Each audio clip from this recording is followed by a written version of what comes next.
Second house, owning. This is the house of Taurus. So it's very interesting that you guys have this.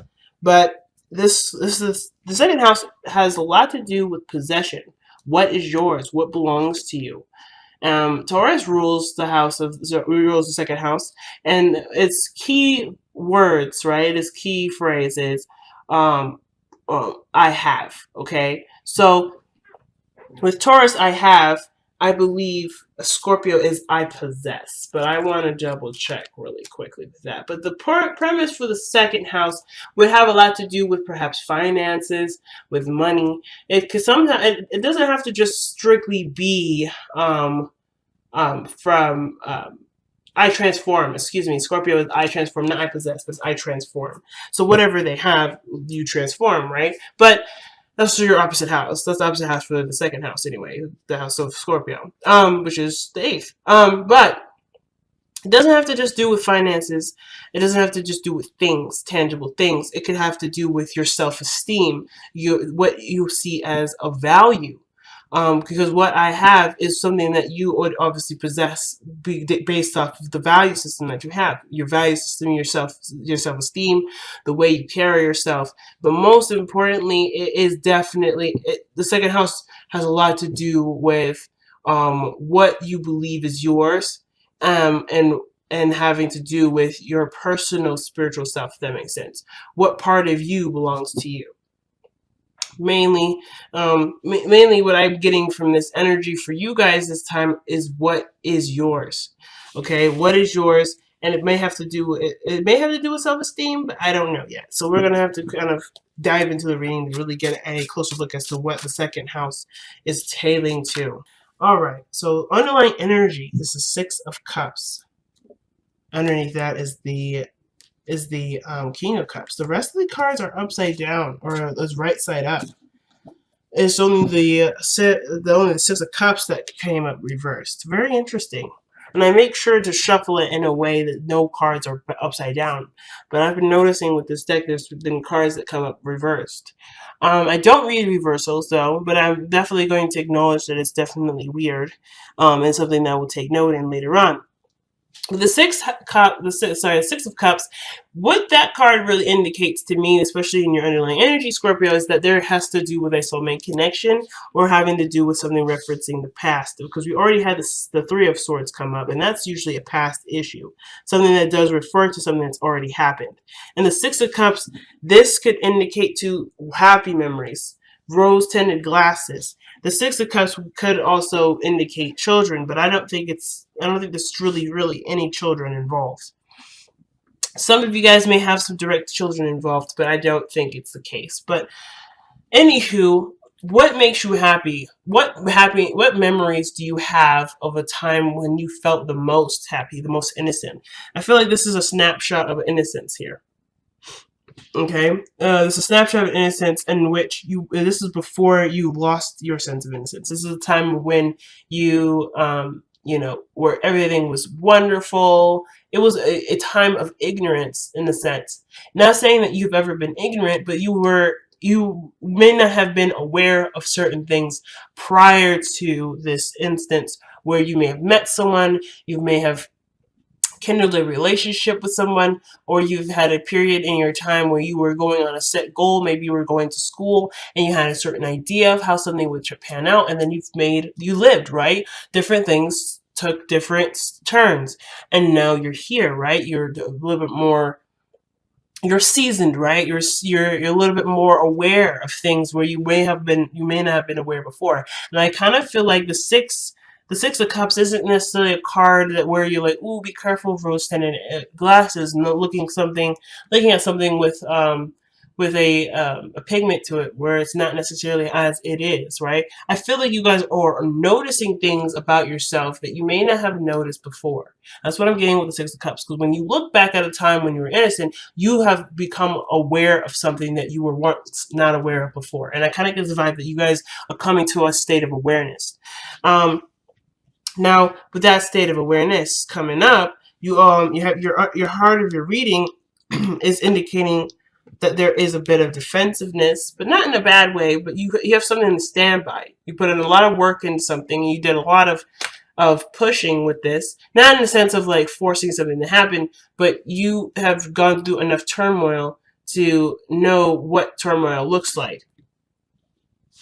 But the reason why I brought up the reason why I brought up defensiveness is because the Five of Wands is right crossing it.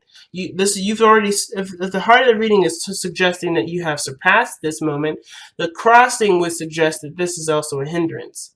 This is something that's also in your way. This is what you're defending yourself against, constant conflict. But I feel like you've already done the conflict already.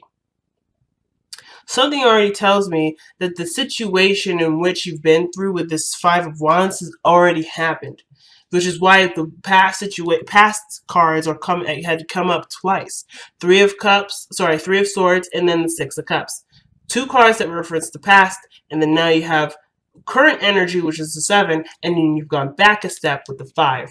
I feel like you're looking at a situation and trying to become more aware of conflict before it arises, because you do not want to be caught off guard. I feel like there's an energy where you're refusing to be caught off guard. So you're paying more attention to detail, you're hyper aware, and you're hypersensitive to situations that are coming to you, or signs that something's a brewing, okay? Now in the past, the Justice card comes up. I feel like you've got some things straightened out, things set to rights here. So I think some things may have been unfair or not quite as balanced as you would like it in the previous, but you've shaped it up. Something has happened where things are now at a stable place. You've gotten yourself pretty far here with justice. Now, I feel like this is not necessarily to do with necessarily taking action in a situation. Some of it can be, but mostly where this has come from is forgiveness. Or noticing a situation from its other point of view, and you were able to balance the scales. You were able to even the keel, okay? Now you have the Page of Swords, where you're looking for more information, you're observant, and you are aware. But I feel like but also there may be some immature communication here that you're noticing. Now, it's interesting. I pulled you to a reading prior to this, and I didn't know if I was making any sense. And the cards that you got before was the 12th house and the moon as your underlying energy. And this reading is no different. It's exactly the same. But the difference, well, it's the same to some degree. The part that's very interesting to me regarding this reading here is the second house choice, where we went from 12 now to the second. And I feel like this is about what you know. And the last one I feel like was definitely about what you know, even though it was suggesting the 12th house and the moon, where something may be going on and you may be aware of it, but you don't know yet, so you had to just kind of hang tight. This reading is telling me the same thing. I feel like you're picking up on some small indication that something's going down, something needs a little bit more awareness, but I feel like I kind of feel like things are going to be fine and things are going to move very smoothly, but you're just so aware of what something could lead up to that you're preparing yourself for something, not necessarily for something bigger than it probably is. Now, I'm not saying that you're overreacting at all, but I am saying that whatever you're picking up is definitely probably there, and I would say trust your intuition, because you've been through enough to know that you can trust your part of yourself that's picking up all these signs, picking up all these synchronicities or all these indications that would suggest that something's coming. So I'm definitely not saying not trust yourself. Trust yourself. But in the way of handling it, perhaps, there may be something that's coming in that may need a little bit more conversation, and it doesn't need to actually go crazy or fall off the rails. So I feel like with the Five of Wands, it's indicating that the situation there is some sort of conflict, but one where it can be easily resolved, if that makes sense. Because I see the Knight of Wands here. It's going. That's having more fun and focusing on the passions or the situation at hand, rather than, straying off and letting it get too crazy. So I feel like right now, yes, you know something's coming, Scorpio, but the way that you're going about it is very good, with not reacting to what you feel, but just being ready to hear what you need to hear, so that way you can dispute whatever this arguing is, whatever this imbalance is, whatever this conflict is, because you are hyper aware of what that looks like. You already know what that looks like. So it's nice to see the Knight of Pentacles, because it's telling you, it's not telling you to do anything, but I feel like your approach with it is slow and steady. The card is the card of slow and sorry. The Knight of Pentacles is the card of slow and steady, taking it easy, being very meticulous, and coming at it with a strategy. This could have to do with your workspace. It could have to do with something at work, or somebody that is just, that's, you could be dealing with somebody that may not be up to the skills desirable, but this is someone that doesn't necessarily stop to just admire. This is someone that's slow moving and slowly progressing in a positive way.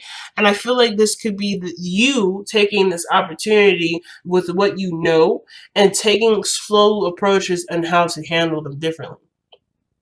So um I feel like with this coming up here, the sixth of sorry, the seventh, excuse me, the sixth. Oh my goodness, I don't know why I'm not saying the second. I'm just trying my best to not say the second today. The second house is interesting when it comes up because this would, like I said, this suggests what belongs to you, what is yours, and I feel like what is yours, what you value, is knowledge and information, material that you can use to work with. Because I feel like the situation is that someone may be bringing you a message or some sort of information that's expressive of something that may need more looking into. Okay, and it could be someone calling someone out, being someone that's that's coming from a preconceived notion of something that doesn't necessarily exist, and it could be squashed right here and there. But it comes from a cool, collected attitude, and it comes from someone that's looking for solution rather than causing more chaos, which I feel like is you. You are the person that's coming into it thinking, okay, so this is what's happening. Let's take a slower approach. Let's take a quicker approach. Now, I kind of get the vibe too for some of you guys. This could indicate that there may have been a perceived notion that something was, was straightened out. Or this could be that there was a problem that came up immediately. Now, the Justice card doesn't always come up. It is not a card that would signify problems. This is something that Justice is a card where things are balanced out, where they're straightened out, they're made even, and things are or either resolved or again forgiven.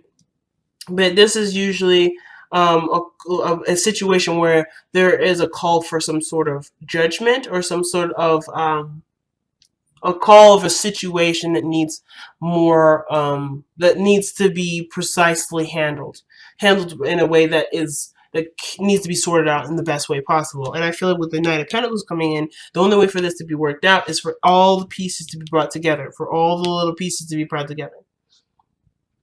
And I think that's the way that the situation can be resolved the best, is by looking at the situation from a practical standpoint and from a standpoint of progress, but that obviously needs to be overseen over time. So very interesting reading so far, Scorpio, or thus far. Very interesting reading. I kind of get the vibe that for a lot of you guys, this has to do with more of a community setting for you, not necessarily just an an interpersonal relationship. But with the Six of Cups and Justice coming up, this is a past life lover, or it's someone that you've been married to for quite some time, and where things may have been falling out in some areas because you're experienced and and conquered other issues in your relationship. This is no different. How the approach will be is, taking taking your stance and looking at it from the perspective of someone else's, right? Or looking at someone else's perspective. There's something here where you've grown and matured in such a great deal that there's no need to worry, if there is any. I'm not getting really any worry vibes. I'm not getting any anxiety vibes, but I am getting the sense that what the situation is looking like, and you are currently taking precautions not to to respond to the situation too much, with too much aggression, because I think the situation just needs more precision, which I feel like that's what you're noticing. Something needs more precision, and something that needs more concise action and a strategy to overcome it.